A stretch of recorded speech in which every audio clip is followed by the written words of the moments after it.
want to work. God bless America! America's destiny is in our sights. America's future is in our hands. And the best is yet to come.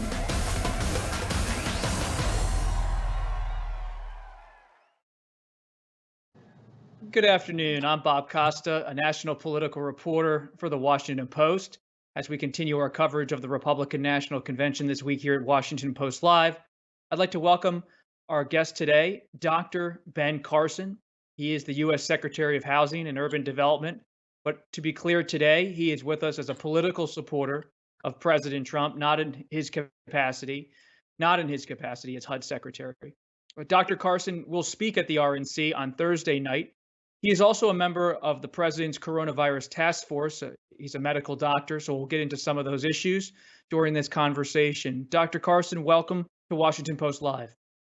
Thank you. Pleasure to be with you. Dr. Carson, before this interview, I was thinking back to 4 years ago. You were a presidential candidate. I interviewed you many times on the campaign trail. You know what it takes to run, the challenges that are involved. What does your friend, President Trump, need to do to pull in more voters at this moment and win a second term?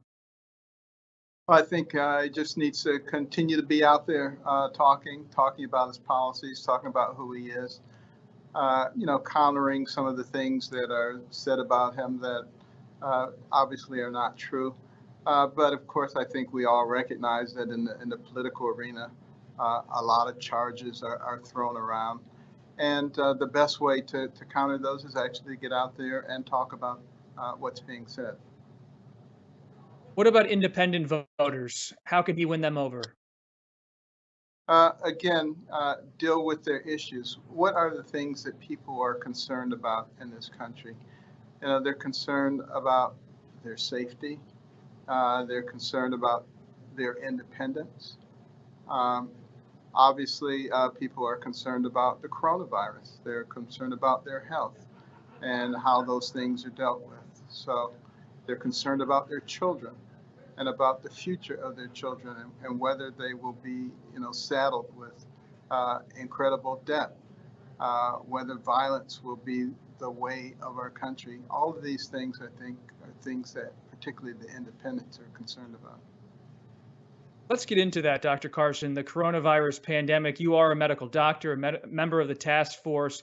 Last night, you may have heard economic advisor Larry Kudlow. He spoke of the pandemic in the past tense. Do you see the pandemic as something that's in the nation's rearview mirror? Well, obviously, we've made a lot of progress and we've learned a lot about the virus, but we're still in it. There's no question about that. And it's incumbent upon all Americans to recognize that they have a responsibility to those around them to observe the appropriate precautions to make sure that we don't spread the virus around. And we also need to recognize that a very large portion of people who have the virus are completely asymptomatic. They have no idea that they have it. That doesn't mean, however, that you shouldn't be observing the precautions. And we just think all of us need to continue to emphasize that regardless of one's political spectrum. Do you wear a mask when you're out in public, Dr. Carson? And do you think the president should do more to encourage the wearing of face coverings? I wear a mask when I'm going to be out in public and around in close proximity to people, yes. What about President Trump? Is he doing enough to encourage the wearing of masks? I think he's made it very clear that he thinks that wearing of masks are appropriate. One does have to recognize that he has a bit different situation than the rest of us. Anybody who's going to be around him has to be tested. And he is tested himself at least once a day. So, if that were the case with all of us, I think we could probably relax a little more too. But he has made it very clear that that's not the case with everybody else and that he does support the wearing of masks. On the president's second-term agenda, eradicating COVID-19 is listed as a top priority. How do you believe the administration should go about that? What's the best course in your view? Well, I think it's very important that the administration entertain a number of views on how it should be eradicated, not just one or two views, and have very open discussions. I'm very glad that, for instance, Dr. Scott Atlas was added to the task force and brings his perspectives, and all of those things can be discussed. I was very happy to see over the weekend the president announced that in working with the FDA, they'll take a little more aggressive approach to looking at some of the things that could potentially accelerate the vaccine production or other therapeutics, recognizing that this is not business as usual. This is not, let's take a year or two and see how things are going. If we have something that looks like it is safe and there's anecdotal evidence or other types of evidence that it's effective, let's look at ways that we can get it tested rather than ways that we can push it into the background.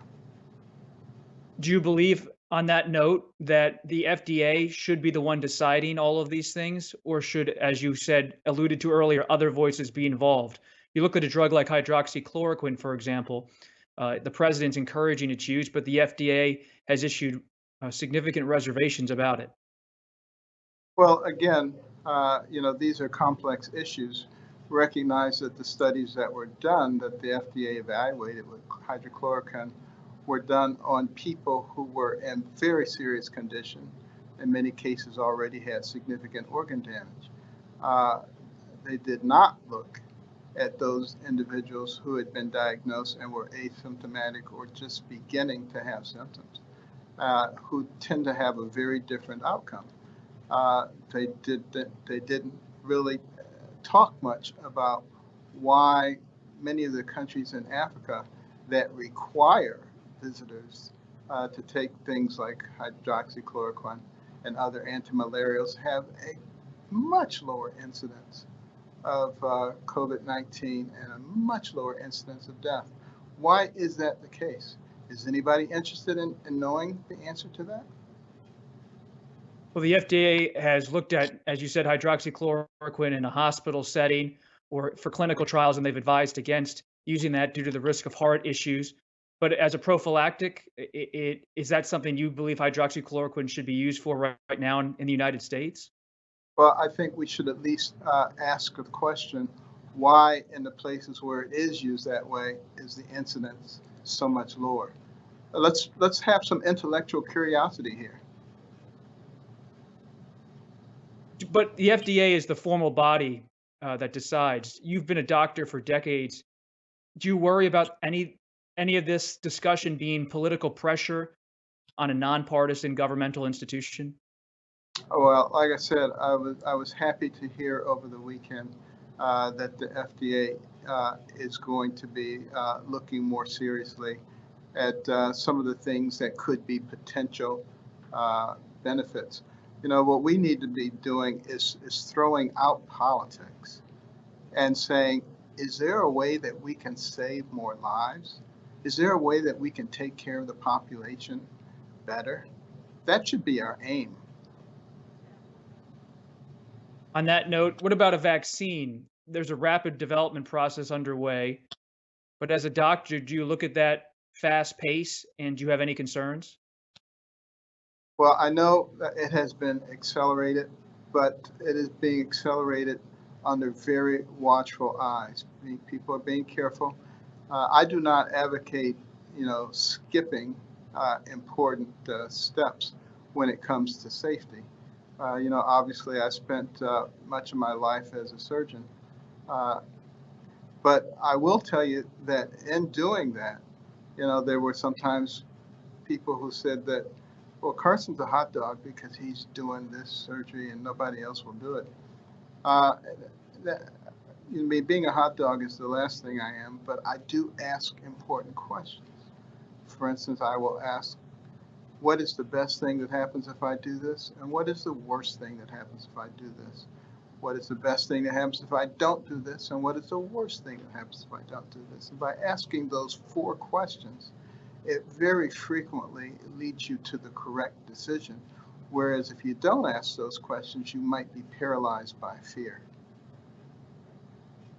Thinking back to your 2016 campaign, Dr. Carson, you had support from many grassroots conservatives, grassroots activists who have suspicions of the federal government. Should the president do more if a vaccine is developed to encourage the use of vaccines among all Americans? Well, I believe in vaccines and vaccinations. They have allowed us to have an open society, recognizing that, just go back and look at the history of this country. When people came over here from Europe with various diseases to which the Native Americans had no immunity whatsoever, it just wiped out thousands and thousands, if not millions of people. That was the main mechanism whereby the Native American population was decimated. The same thing happened in Australia and in various places around the world. So it tells you that immunization is an extremely important defense against a lot of diseases. And those are the kinds of pieces of information that we need to disseminate to people. But we have to make sure that we educate people about what the vaccines do, what the benefits, and what the risks are. And I think most people will make intelligent decisions if they're appropriately educated. Dr. Carson, what is the Trump administration going to do in the coming weeks and months to address the racial disparities in COVID cases? The CDC has reported that communities of color are being hit particularly hard.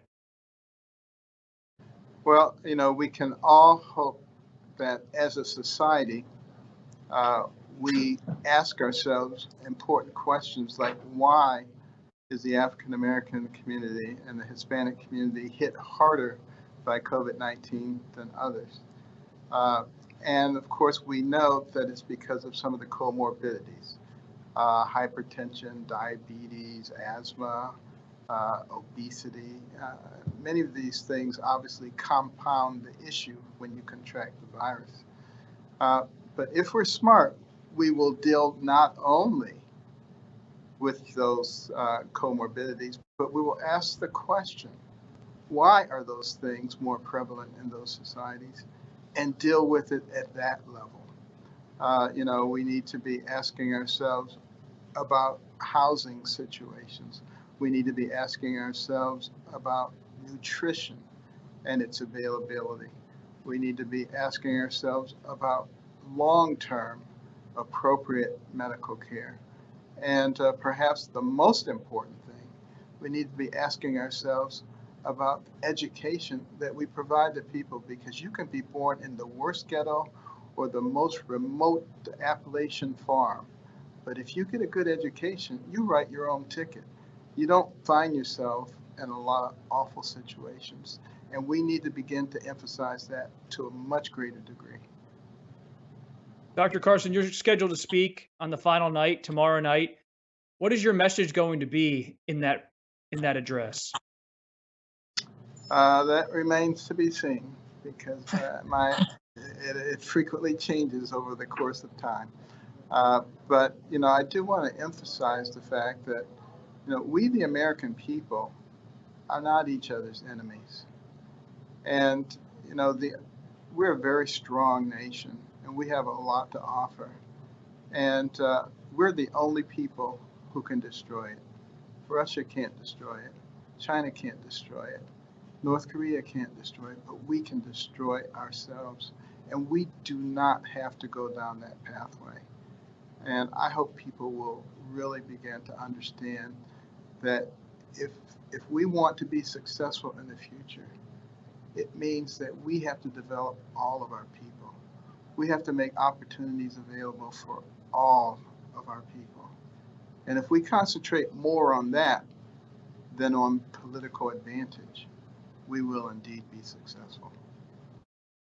Based on your comments just now, is it likely that your speech is going to be more big picture promotion of different ideas in President Trump rather than a discussion of housing policy? Because we have heard housing policy from other speakers be discussed at this convention.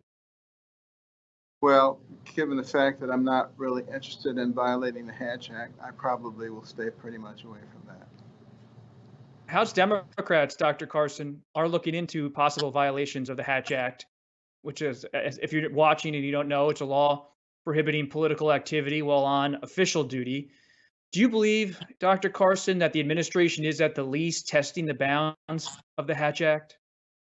I would hope not, but the fact of the matter is, maybe we should even be looking at the Hatch Act.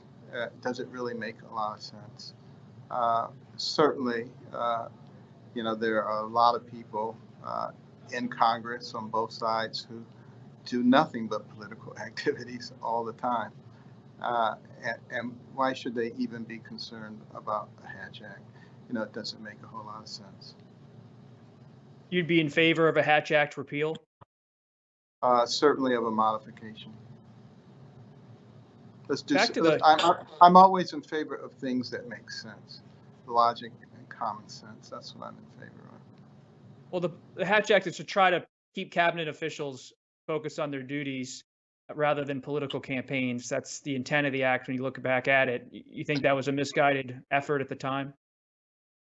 I think the overall goal is good. I think perhaps the way that it is interpreted is sometimes out of bounds. And, like so many other things, gets us focusing on the wrong thing instead of focusing on how do we solve the problems. And that's what I'm concerned about. And that's the reason, that I do what I do now. I'm concerned about solving real problems for real people. That's always been my concern. That's why I spent most of my career as a physician trying to give people a second chance at life. Dr. Carson, you've been watching this convention. We've all been covering it. On one hand, the president and his allies are arguing he's the law and order candidate. On the other, they're saying he's the champion of criminal justice reform.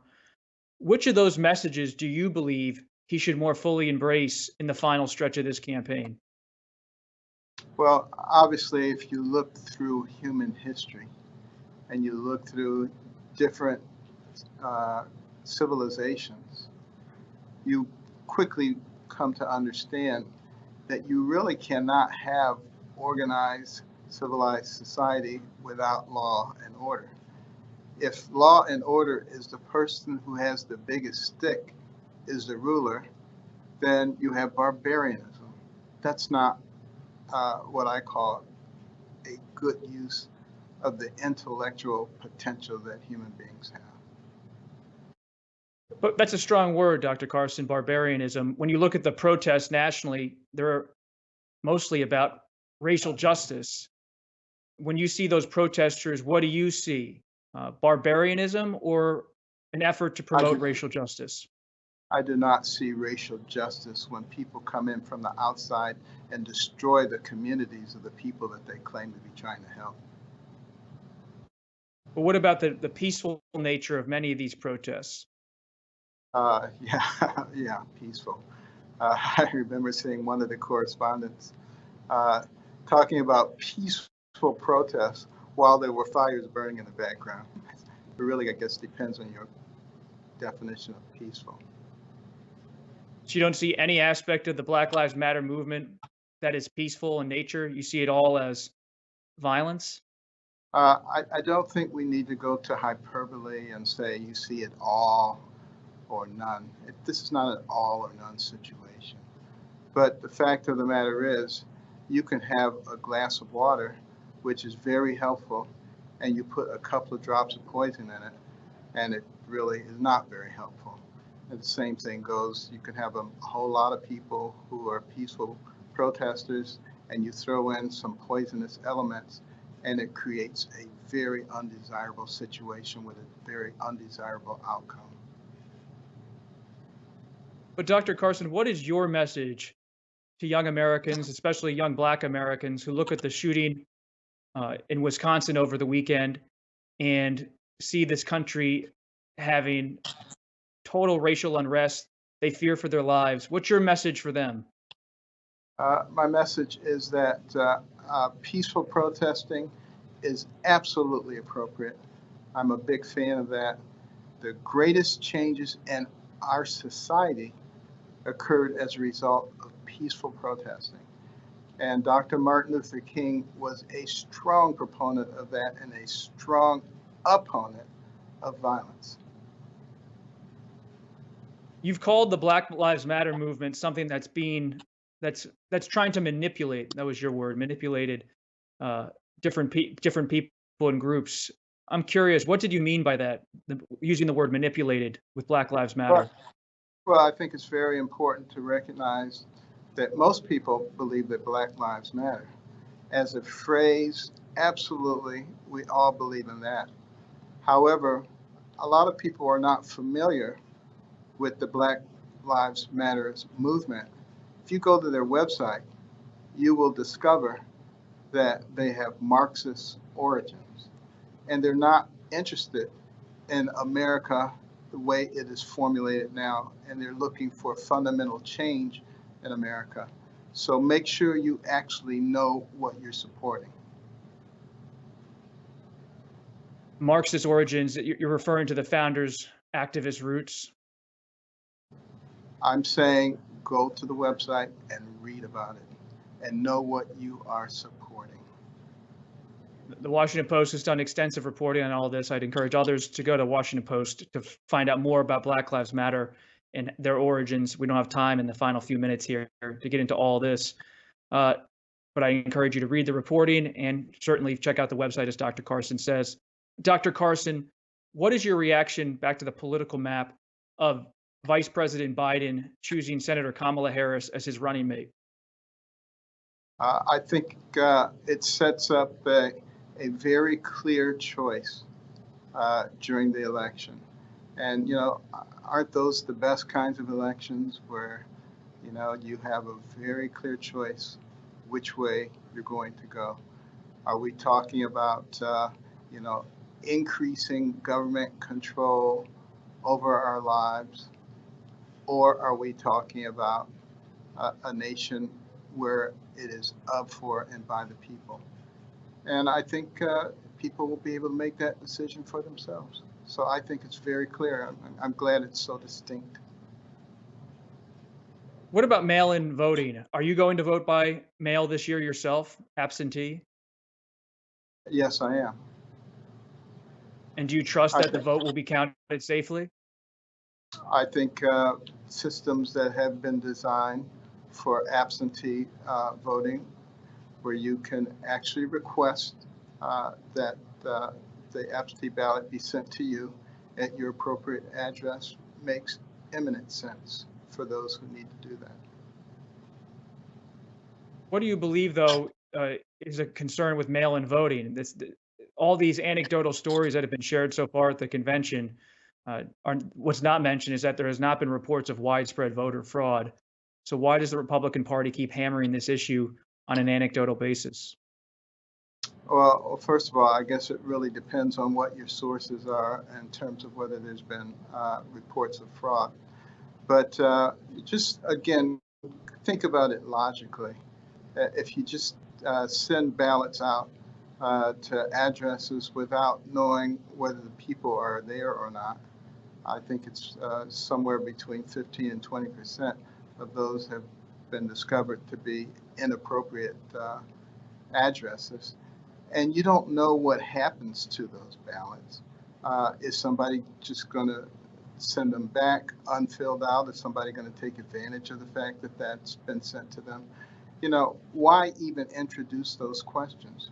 Why not continue to use a system whereby if somebody needs to vote in a place other than at a voting booth, they can request a ballot?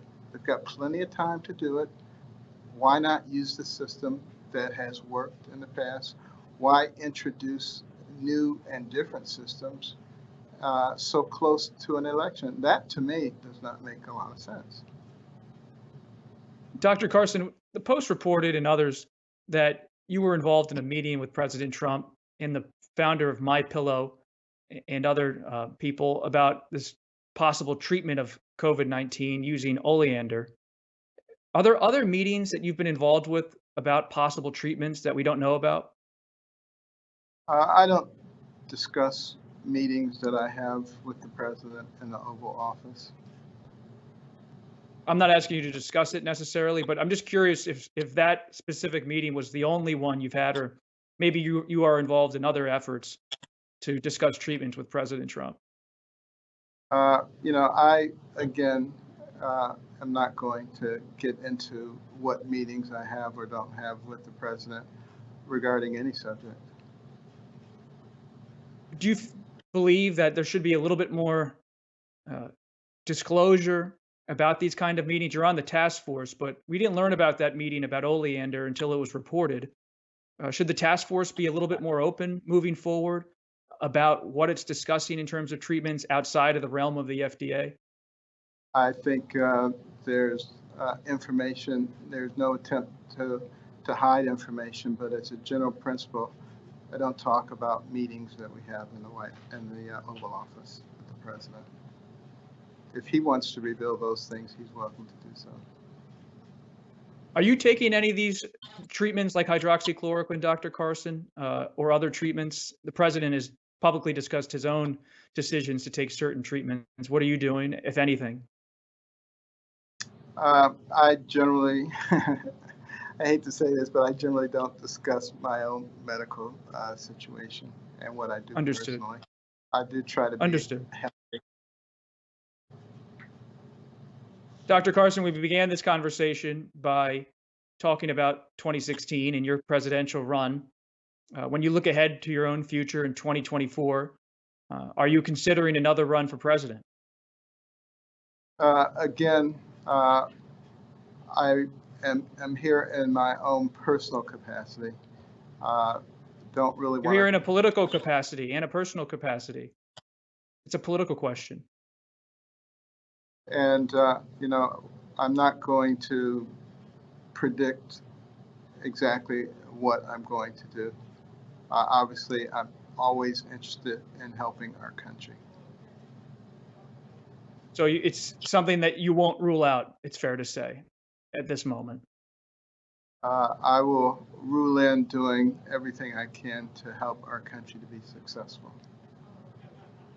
Thank you, Dr. Carson. We'll leave it there. Different ways to do that. Okay. Thank you. And maybe you'll run for president again. We'll see. Dr. Carson, thanks for your time. Appreciate it. Thank you very much. And I thank you all for joining us this afternoon. We look forward to continuing to provide coverage of this convention throughout the week. To all of you watching, I hope you stay tuned. My colleague Eugene Scott will interview in just a moment Arkansas's Republican Governor Asa Hutchinson.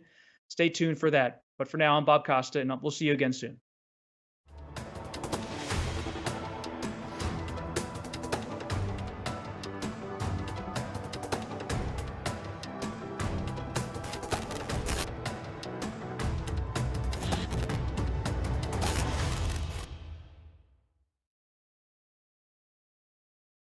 Good afternoon. I'm Eugene Scott, a political reporter for The Fix at The Washington Post. My guest today is Governor Asa Hutchinson. He's a Republican from Arkansas. We're so glad to have you back here today. How are you? I'm very fine, thank you, and it's good to be with you today. Awesome, awesome. Speaking of having you here, I want to first start the conversation with conversations about safety. We know that Hurricane Laura is due to make landfall today, and certainly just hoping everyone in its path is just safe and knows what to do to make sure that they can avoid any type of danger. How are you all ramping up to respond in Arkansas to that? Well, first of all, I've communicated with Governor John Bel Edwards in Louisiana to make sure that we're coordinated, and if they need assistance down the road, we want to be able to be helpful. But in terms of Arkansas, this is a serious concern for us because we're expecting very high winds. We're obviously 6 to 7 inches of rain in parts of central and south Arkansas, which puts us in a position of having flash floods. We're alerting our search and rescue teams because obviously we could be in a recovery position. So right now, and I'll be talking a little bit later today to the people of Arkansas, reminding them to be prepared and be careful and to be ready for those flash floods and to be mindful of the dangers that are out there. You mentioned that you'll speak about this later today. Do you know if there'll be any mention of the hurricane and how to remain safe at tonight's event at the RNC? There's been some concern, perhaps, that perhaps this convention could be too celebratory, considering that this very possible harmful natural disaster could be coming and affecting so many people. Well, I mean, that's a good point. Obviously, that's at risk more as Hurricane Laura hits landfall, which is expected late today, and I think we have to be mindful of that. It would be very difficult to change the process of the convention, although that's happened in the past. I think, in fact, we've canceled the day of the convention in times past. So I'll let them make those kind of decisions in Washington, but it is a serious moment for our country, and we need to be mindful of what they're going through on the Gulf Coast. Speaking of the convention, I imagine you've been watching it like so many of us. Some of the speeches that got the most attention last night came from Secretary of State Mike Pompeo and First Lady Melania Trump. I wasn't sure if you saw either of those and if you had any reactions or thoughts about them. I did. I saw both of them, as well as the Attorney General from Kentucky, that I thought did a wonderful job. You know, of course, the star of the night was First Lady Melania, who did an incredible job that showed her heart, that expressed concern about the racial divide in our country. It was a message that was needed. She delivered it very, very well. In terms of Pompeo, Secretary Pompeo is very unique, having that coming from Jerusalem. So that was really the storyline from his speech. He did make the point that in terms of international affairs, in terms of our relationship with the United States with our allies, but also those that are competitors with us, like China and others, that President Trump delivered. He has been strong in terms of our trade policy, in terms of the challenges with Iran and North Korea. And that was just a good reminder of some of the successes that President Trump has had in terms of our foreign policy. But the star, again, was the First Lady, Melania Trump, who did an excellent job. And again, I think it gave America the chance to hear from her firsthand. And it was a message that was needed. It was really a message of unity. And it was also, I love the fact that she talked about the need for civil discourse in our country. And people will probably say, well, that's a contrast to the president, and maybe it is, but it shows her honesty, her heart, and it was an important message for our country. Governor, many people would indeed say that civil discourse on matters of race relations are something that President Trump does not do the best job of facilitating. Is there anything you think the Trump administration, or specifically the White House, could do to do a better job of moving in the direction that First Lady Melania Trump says America should move in terms of having a civil discourse about race issues? That's really the key role of the president, is to be a healer, to try to bring people together, to diminish divide rather than to increase divide. And I'm very hopeful that the president will carry out that theme as he goes into the rest of the convention. I've been very impressed with the fact that in the convention in the early days of this week, that we did not concede the African American vote to Joe Biden.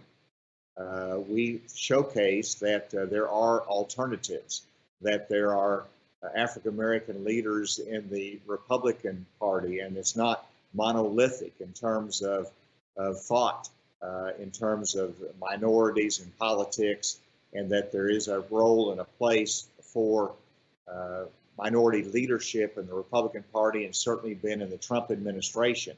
And I hope, from Senator Scott, who did a wonderful job on Monday night, to Ambassador Nikki Haley, who both represented minorities that talked about their path in life and their story. That's the kind of message that we need to have. And even the story in itself is healing, recognizing that we're all coming from different places, that we've had different experiences, and we've got to understand each other. And so, yes, I hope that that theme continues through the week. Obviously, we got a job to do to distinguish President Trump and his policies and future from Joe Biden. I think that will be done. It will be very clear. We've got to talk about President Trump's record, which has been significant, and voters need to be reminded of that. And then finally, because of what happened in Wisconsin, we need to come back to that theme of not only resistance to violence, but also let's do more and talk about the racial divide and how we can come together and reconcile some of these differences. Governor, despite the Republican Party's efforts this week, as you pointed out, to reach out to Black voters, Biden actually still is winning significantly with Black voters and Asian Americans and Latino voters. What do you think the Trump White House needs to do specifically to communicate to Black Americans and other people of color that his vision for a great America has room for them?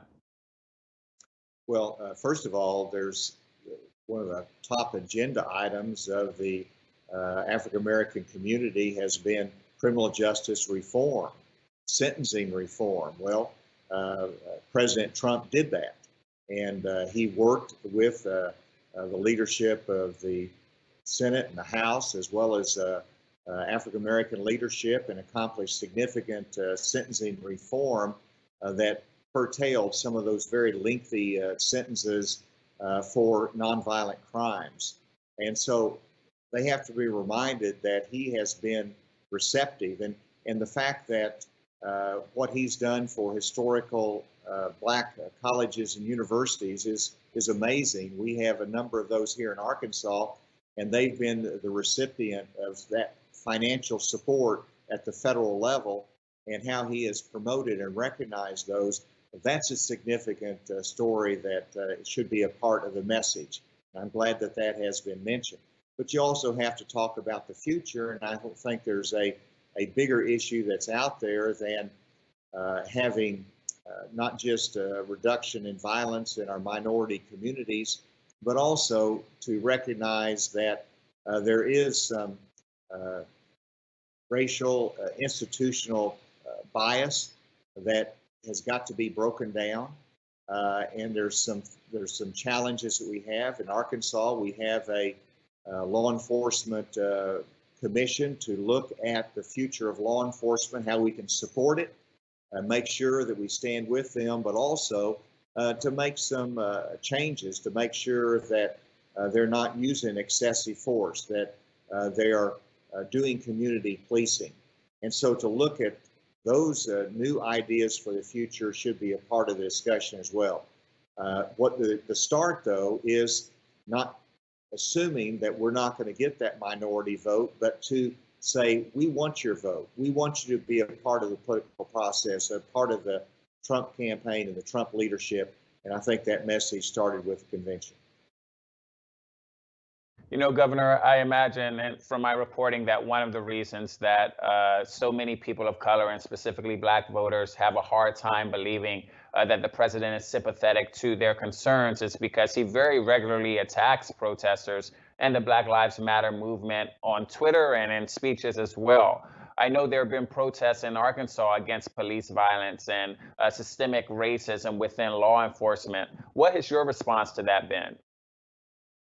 Well, that's a good point, and messaging is important, and the president needs to do a better job in terms of recognizing the hurt that's there, the fear that's there, the mistrust, and that we need to diminish that fear and distrust. We need to take action, and what we've done here in Arkansas is recognize that the legitimate protests. I met with the protest leaders for many of the protests in Little Rock, but other cities.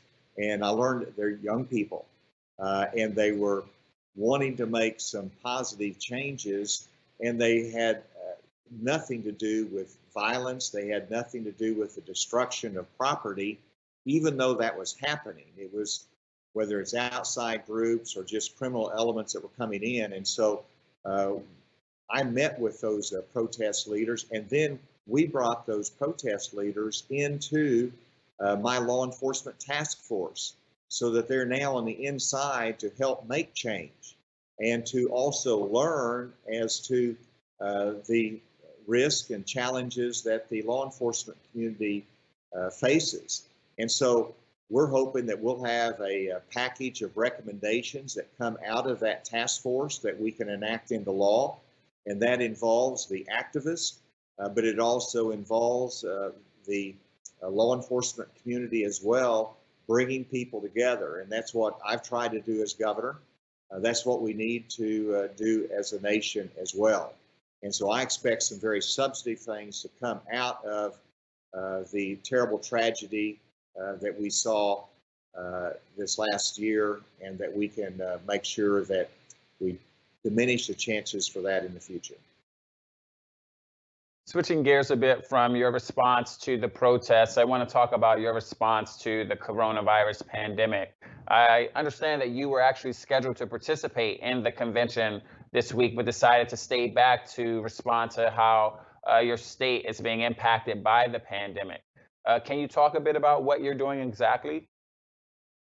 Well, it continues to be a challenge here in Arkansas. We have a number of counties that are still what you'd consider a hotspot. And so we take the virus seriously. I've enacted a mask mandate, encouraging the social distancing, but also recognizing that it's that individual responsibility in the end that will reduce the spread of the virus. We right now have comparatively a low death rate, but our cases are too high. And yet we have to continue economic activity. And so that's why we're stressing the importance of the social distancing, the wearing of a mask to avoid the spread of the virus, still avoiding large mass events. But we have gone back to school. In-classroom instruction started this week. There's a virtual option for the families that feel they're health compromised or did not feel safe going back into the school environment. So they have options, but we are having that in-classroom instruction, which is so needed for our students, for their social and mental well-being as well. And the teachers have done an amazing job of preparing their classrooms, preparing for the different environment with COVID. So we're fighting the battle every day. We know that it's not over. Every day I communicate to the people of Arkansas about where we are, and we right now are seeing a decline in our cases, but we recognize that that could reverse directions very easily if we're not careful. There's been quite a bit of criticism towards the president regarding his response to the pandemic. Many voters believe that he's done a poor job and has not made clear a national plan to address this issue that's affecting so many people very personally. What's your take on how the White House has responded to this?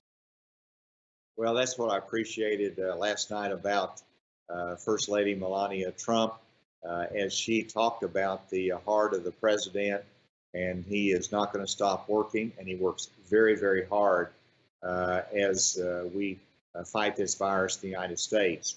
You know, you look back on the decisions we all make, you can say, well, we could have done this better. Maybe that was an error. That's always the case. But in the end, when I look at it as a governor, the White House has been very supportive of the governors.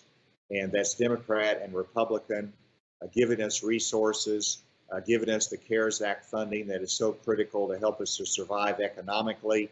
Obviously, that took Congress's support as well. But you know, the fact that the president himself is on the phone almost weekly with the governors, that he's accessible to us whenever we have an urgency, and that started in New York and New Jersey and goes to California, but Louisiana, and then to us here in Arkansas as well. The fact that just had a note that I'll be on the phone tomorrow with Dr. Birch. This is the president's team that is being responsive to the states. And so, we've had an issue with testing. That's the area that is probably the most frustrating. And I've advocated for the Defense Production Act to be utilized, and they have started to utilize that. And so they're more aggressively supporting the capability of our national commercial testing labs to have the capacity to do the testing that is needed as we go into the fall. The fact that he has Operation Warp Speed that has enhanced the development of a vaccine has been critical for us under the gold standard of the FDA. And so I believe the president has been engaged in it. Whenever he stepped away from the microphone, you could see that that lack of attention publicly to it was probably not the best move, and he re-engaged in it from a public standpoint. So he's been there technically and supportive of the states. The messaging is something that is so critical, and I'm delighted that he's now supporting the mask, the wearing of the mask, and has set a good example for us on that. Whatever progress the president has made in improving his messaging, many voters believe it's been slow, and there have been real ramifications for that in terms of loss of life and more infections because a message clearly wasn't coming from the White House encouraging people to wear masks and to make decisions that could prevent them from becoming infected. And the president has been affected in the polls because of it. You yourself said that you believe he's fighting an uphill battle to improve his standing with many voters. What does he need to do to change polls in a direction that could benefit him ultimately? Well, when it comes to the coronavirus, whenever he speaks to the nation, he needs to address it. That needs to be not, an afterthought in terms of his messaging. He needs to lead in that. We had a football game in which actually it was a national football game that I read about, but the coach called a timeout, and he looked at the stands and he said, you're not socially distancing enough. Some of you aren't wearing masks. Whenever you properly protect yourself and others, then we're going to start playing again. That is the kind of example that we need. And I'd love to see the president call it out some. If we're not doing what we need to do, admonish us. And that's something I think that is important during the convention and in the public gatherings.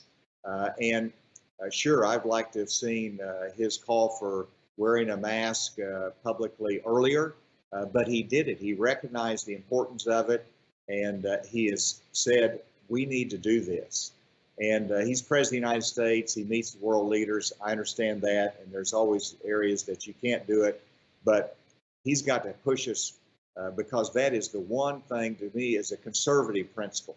It is individual responsibility. Taking responsibility for your action is a conservative principle. And you do that by wearing a mask, protecting others from the spread of that virus. It's the one thing that we can do. And we're really preaching that here in Arkansas. And we need that at the national level as well. Messaging has certainly been key in terms of how viewers and listeners get information about their actions and how they can better respond to the pandemic. And that's also been the case at the conventions, both of them. What do you think has been the biggest difference in the messaging related to the pandemic coming from both conventions so far? That's a good question. And first of all, I think you see a contrast in the conventions in terms of the energy. I know that the Democrats tried to say, well, we'll set a good example by not having anyone in the audience or anyone that's out there. And the Republicans took a different approach. We had some energy there. And yet last night, with the First Lady's address, you had an audience there that was socially distanced. And so you can set a good example, but at the same time have some energy in the presentation. In terms of managing the coronavirus, I see Joe Biden as diminishing the roles of the governors. He's talking about a national mandate. He's talking about the potential for a lockdown, and that's not what we need. And so there is that difference of approach in the recognition of the differences of the states, and that it's not a national model that fits in every circumstance. You've got high density populations in New York versus rural populations, and you respond differently. You've got different economic approaches as well. And so I think there is a distinction as to how they've approached the coronavirus. Nothing is perfect, but you do see that difference. Governor, you served in the Bush administration, and we saw various former presidents participate in the Democratic National Convention to express their support for Joe Biden. That's not happening with President Trump and the RNC. Can you give us some idea why you think President Bush is absent from this week's event? Oh, I couldn't speak to that. I certainly, serving in President Bush's administration, I'm a fan of his. I was his director of the DEA and then Undersecretary of Homeland Security. And I would love to see President Bush speaking at the convention. His voice is important. President Trump could utilize that Bush support. And so I don't like division. And I would like to see that being brought together. We need everybody to pull together because there's a big difference in the direction that Joe Biden wants to take our country versus Donald Trump. And we have to get over the stylistic differences, and I'm part of that. The style of the president always doesn't appeal to me, but whenever you look at the fundamental directions of our country, I know that President Trump has performed in terms of a more conservative judiciary. He's performed in terms of deregulation, in terms of economic policy, in terms of trade policy that no one thought was possible. To renegotiate the North America Free Trade Agreement. So he's done, that's what you have to look at. And President Trump does need to showcase what he wants to do for the next 4 years. The record is important, but he's got to talk about what he wants to do for the future. And that's the reason that I'm motivated to support him, why I believe he's important for our country. And you've got to set aside the differences in style, some of the things that are not that perfect that's there. As Melania said last night, President Trump does speak his mind, and sometimes that's good, sometimes that's bad, but you got to look at the overall direction of our country and who would best lead us, and to me, that's clear. But Governor, a shocking number of individuals affiliated with the Republican establishment disagree with you and the First Lady. We saw at the Democratic National Convention people like Colin Powell and former governors and Congress people who are in the GOP come out and say that they're supporting Biden. What could Trump do to bring more members of the Republican establishment into his fold? Well, first of all, you ask them. Just like in the African American community, it's important to have our African American leaders that speaks at the convention. You start by making your case, and so you've got to have that two-way street. You've got to bring people in to your administration, to the councils of government, and then secondly, you got to listen to them, and that's how you reach out and expand your base. The president's doing that. It's not perfectly, but he is doing it, and it needs to be done to a greater extent if we're going to win in the fall. I explained my rationale that even though we have differences, we are together on the overall direction that we need to go in terms of strength of our safety of our cities, in terms of our economic growth and strength, in terms of making sure that we have a fair trade policy, making sure that we have a pro-life agenda that was featured last night, a religious freedom that is supported across the globe. These are things that we as Republicans agree upon And these are the directions that we're focused on in the convention, and and President Trump is focused on. And so that brings us together, and I think that's important that we take that long look, that clear look at our support for November. You talked about the importance of expanding one's base, and we know right now that Joe Biden is leading Trump with women voters. But there seems to be an effort, especially when you look at last night's lineup, from the Trump campaign to improve his numbers with women voters. What do you think the White House could do to get more women who are voting to believe that President Trump actually is the best president for them? Well, I think the convention, again, is a good start. I mean, that was a good segment last night whenever they featured all the prominent women that are in the administration, have key positions as counselors to the president, as communications directors, but also in the administration more broadly. And so he has clearly relied upon leadership of women in his administration. That's a good starting point. Secondly, you look at policy. And in terms of policy, it's about the economy, it's about jobs, it's about protecting children, it's about the workplace and making sure that moms have the adequate child care that is needed, the investment in education. All of that are issues that appeal to the soccer moms that are out there, the suburban moms that are so important in this election. And then the third part is the heart. It is the intuitive side. It is your messaging. It is what people and women see in a leader. And I think that the First Lady helped last night, but it'll be interesting to see how the president does that communication.